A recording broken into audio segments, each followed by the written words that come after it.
Abram as vossas Bíblias, Isaías, capítulo de número 10 e o verso 27, diz assim o texto: E acontecerá naquele dia que a sua carga será tirada do teu ombro e o seu jugo do teu pescoço, e o jugo será despedaçado por causa da unção.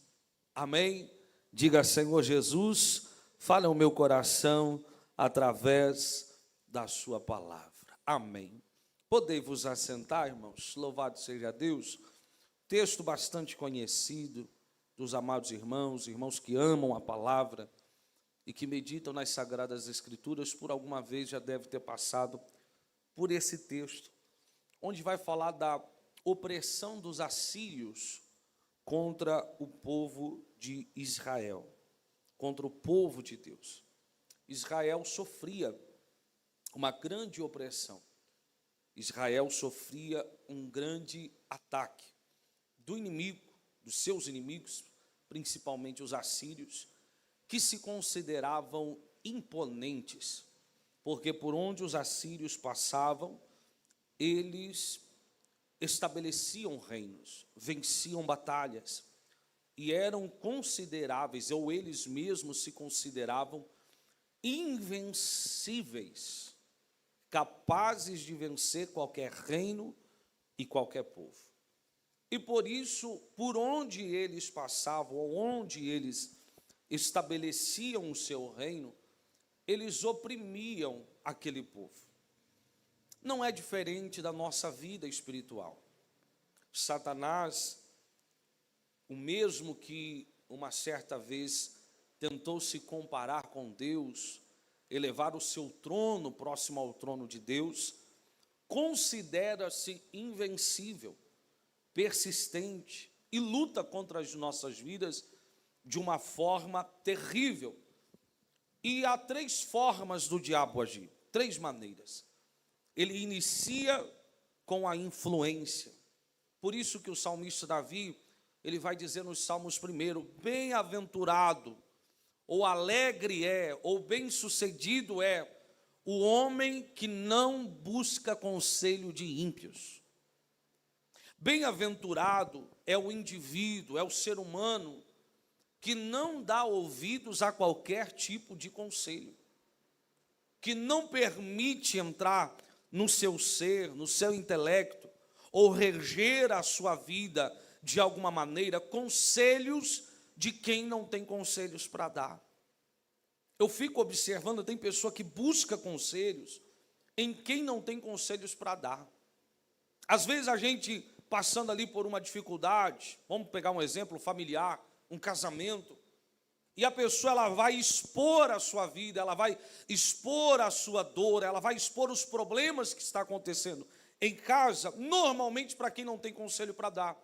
E quando ela chega e diz: olha, estou passando dificuldade, estou triste, estou angustiado, aí a pessoa diz assim: mas faz o seguinte, larga, separa, busca outro relacionamento. Olha, eu estou no terceiro, e se esse me incomodar, finco o pé na bunda e arrumo o quarto.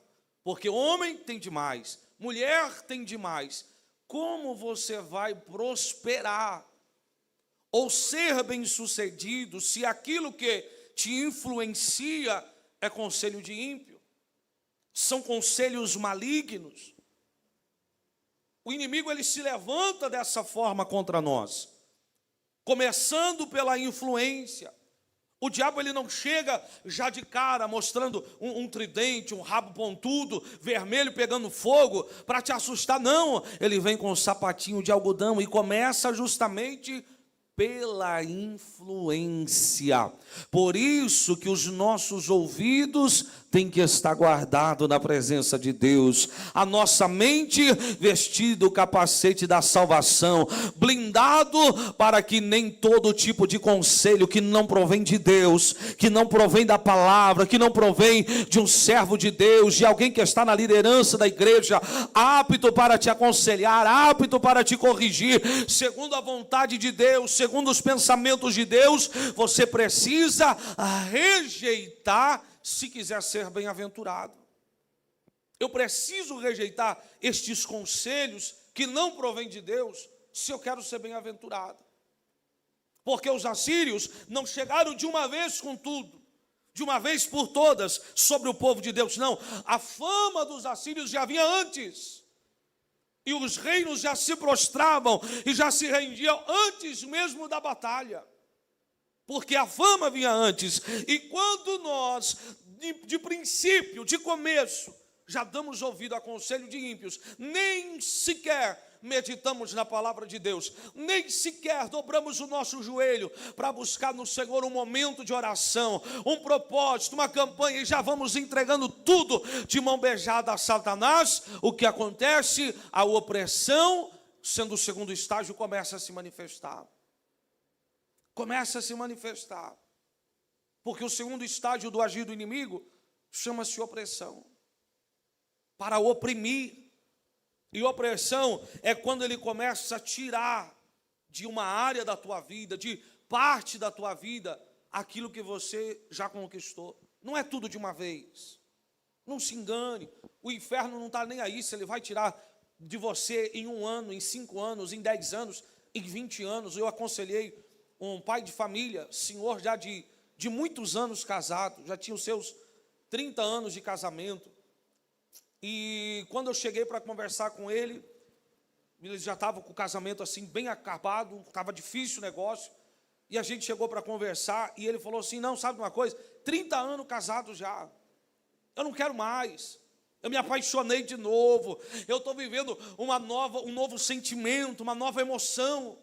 Eu olhei e falei: rapaz, você tem filhos, você tem netos, você tem esposa, você tem o teu negócio próprio, tu vai largar tudo isso por causa de uma aventura? Não, não é aventura, não é aventura, é um amor que eu descobri. Eu falei: rapaz, isso não vai durar, isso não é de Deus, você é conhecedor da palavra.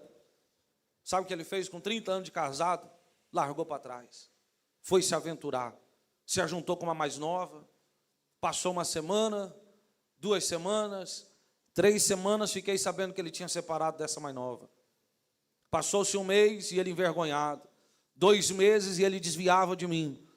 No 3º mês, aí ele veio falar comigo: presbítero, ora por mim, eu preciso recuperar meu casamento, eu preciso recuperar minha casa, eu preciso voltar, só que ela não quer me aceitar de novo. Eu falei: então nós vamos orar.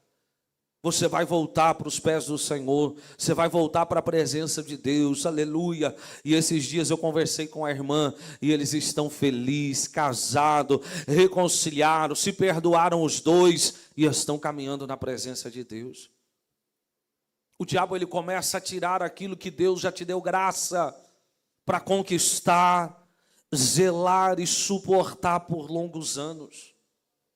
Quantos que depois de cair na influência do inimigo e aceitar o conselho do inimigo e começa a se desviar dos caminhos do Senhor, da palavra de Deus, da direção que Deus nos dá pela sua perfeita palavra, e começa a perder, perde casamento, perde relacionamento com filhos, vai perdendo, aos poucos ele vai perdendo e vai perdendo, e quando a pessoa vê, o segundo estágio do inimigo se manifestou. A opressão foi tira a paz.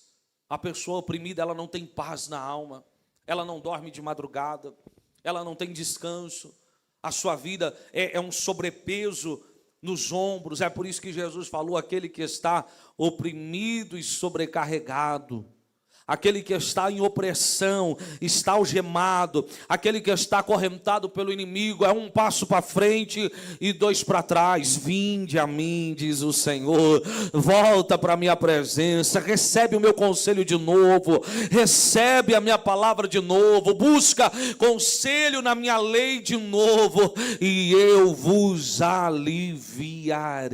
Aleluia! Nós precisamos buscar isso no Senhor.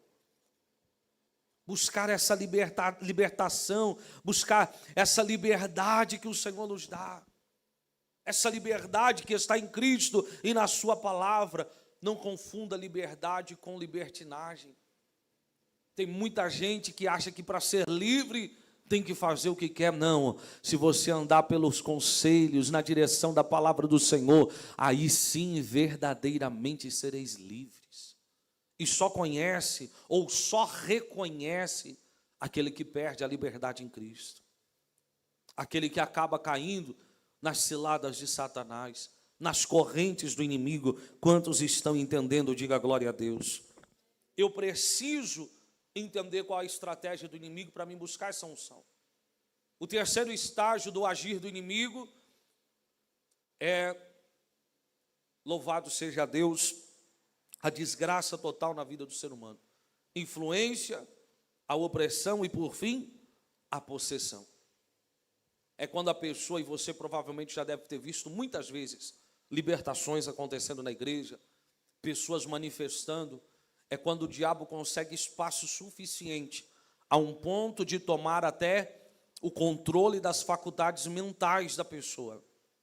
Quantos que hoje estão presos, quantos que perderam tudo e diz, puxa vida, eu não sei por que eu fiz aquilo, eu não sei como. Chega um ponto em que o diabo, ele toma conta de tudo e a pessoa perde o controle até mesmo das suas ações, perde o controle das suas faculdades mentais, perde o controle de tomar as suas próprias decisões, e o diabo vai, quando chega na possessão, é a destruição total e se completa o agir do inimigo, que ele veio para matar, roubar e destruir. Os assírios faziam isso. Por onde passavam, a fama chegava primeiro. Vinham os conselhos primeiro, já se rende antes. Depois vinham as opressões, os altos encargos e por último a destruição. E os assírios tomavam conta de tudo, destruía cultura, destruía povos. Mas a palavra do Senhor veio através do profeta Isaías. E chegará o dia que o Senhor vai destruir o jugo, aleluia. Chegará o dia em que a unção de Deus, que obviamente aqui representa ou se refere à presença e o poder de Deus na nossa vida, aleluia. Quando a presença de Deus se manifesta em nós, quando o poder de Deus se manifesta em nós, a unção de Deus é derramada sobre nós, o jugo ele é quebrado, as correntes do inferno são despedaçadas, aleluia. O poder de Deus se manifesta e coloca em liberdade aquele que está cativo. Nós temos o exemplo de Paulo e Silas na prisão, próximo da meia-noite, eles oravam e cantavam, oravam e adoravam o Senhor, e de repente a presença de Deus está naquele lugar, o poder de Deus se manifesta, o chão treme, as cadeias se quebram, e todos que ali estavam foram colocados em liberdade. Paulo e Silas colocados em liberdade, o carcereiro que estava ali colocado em liberdade, por causa da unção que despedaça o jugo. A presença de Deus e o poder de Deus despedaça os jugos de Satanás na nossa vida.